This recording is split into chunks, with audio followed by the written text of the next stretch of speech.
मोल खजाना पवन दिल से तेज है ममता की मोल खजाना पवन दिल से तेज है के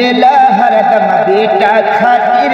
माई के करेज है ध्यान से सुनला भाई एगो बेटा के कहानी